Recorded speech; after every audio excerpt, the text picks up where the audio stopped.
Assemblage. Prenons le moteur, s'il vous plaît, maintenant.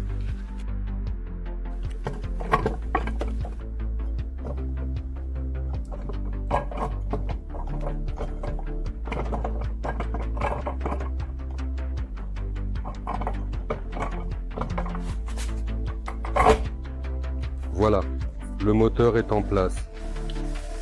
2 fils sortent du moteur. 2 fils sortent du contrôleur.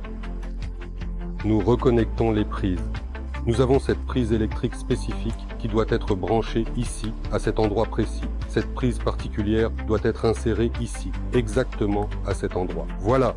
Et nous rebranchons juste maintenant le capteur de température sur le moteur et ensuite le capteur de température sur le moteur.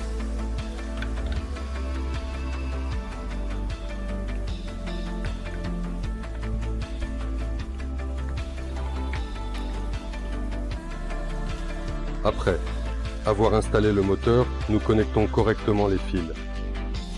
Nous prenons un fil. Voici le chiffre 1. Voici le chiffre 1. Nous connectons les éléments ensemble pour former une structure complète. Prenons le fil suivant et continuons à assembler les pièces pour finaliser notre projet. Ici le chiffre 2. Ici le chiffre 2 par exemple.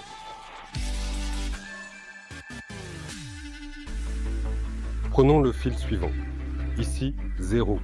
Ici 0. Utilisez un tournevis pour serrer la vis fermement. Ensuite, prenez une clé pour vous assurer que tout est bien serré. Ce fil doit être connecté correctement pour garantir le bon fonctionnement de l'appareil. Avec le couvercle, ce connecteur, avec ce connecteur. Voilà, nous fermons juste le couvercle.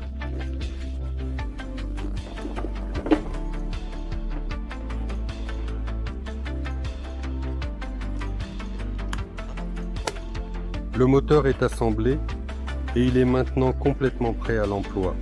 Voici donc le bloc d'alimentation. Pour connecter le moteur, nous branchons la prise. Assurez-vous de ne pas confondre pour que le plus soit avec le plus et le moins avec le moins. Nous connectons la prise en suivant les instructions. Après avoir soigneusement connecté la prise, il suffit de la brancher dans une prise de 220 volts. Assurez-vous que la prise est bien insérée et que toutes les connexions sont sécurisées pour éviter tout danger. Voilà, nous avons connecté. Maintenant, le moteur est prêt à démarrer. Nous relevons la poignée, appuyons obligatoirement sur le bouton de prédémarrage et après avoir appuyé sur le bouton, nous tournons le gaz.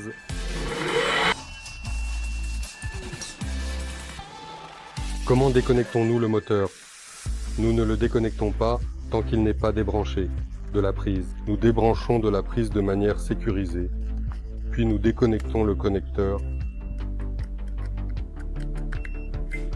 Voilà, nous avons débranché la prise. Nos prochaines actions. Nous déplaçons le levier. Ensuite, nous retirons le couvercle et nous vérifions. Après avoir retiré le couvercle, nous avons ici juste une prise que nous devons débrancher. Après avoir débranché la prise, voilà le couvercle est libre. Nous le retirons. Ainsi, nous aurons besoin de 2 clés à l'avenir. Une clé de 10, une clé de 13 que je vais démontrer. Nous dévissons les écrous jusqu'au bout. Nous retirons la fixation de l'écrou du moteur, par exemple.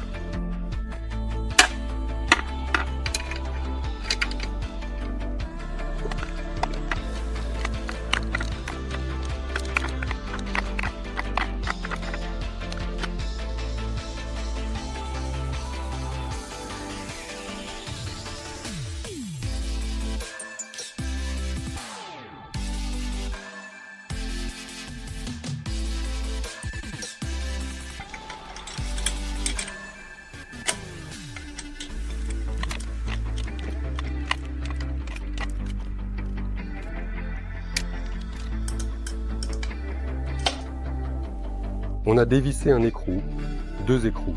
De l'autre côté, un écrou, 2 écrous. On dévisse aussi quelques écrous. Passons à l'étape suivante. Nous retirons 3 fils du contrôleur qui vont au moteur. Cela fournit l'alimentation. D'abord, nous prenons une clé de 10, nous desserrons le boulon, puis nous prenons un tournevis, nous dévissons, nous choisissons un fil, nous revissons, nous prenons un marqueur et nous marquons, c'est le numéro 1. Ensuite, nous marquons le suivant. Ceci est notre chiffre 2. Ceci est sans poignée. Ce chiffre est notre 0. Lorsque nous avons débranché les fils, notre prochaine action est la suivante. Nous avons une prise connectée au moteur et pour des raisons de sécurité, nous la débranchons soigneusement. La déconnexion est maintenant effectuée avec succès. Encore une prise, nous la débranchons également. Voilà, c'est débranché. Et encore une autre prise qui nécessite un tournevis. C'est le capteur de température. Nous le dévissons. Nous mettons le capteur de côté. Pour ne pas perdre le boulon, nous le revissons soigneusement en place. Débranchons tous les fils avec précaution. 1, ça fait 2, 3. Nous retirons le moteur. Voilà, le moteur est déconnecté. Voilà,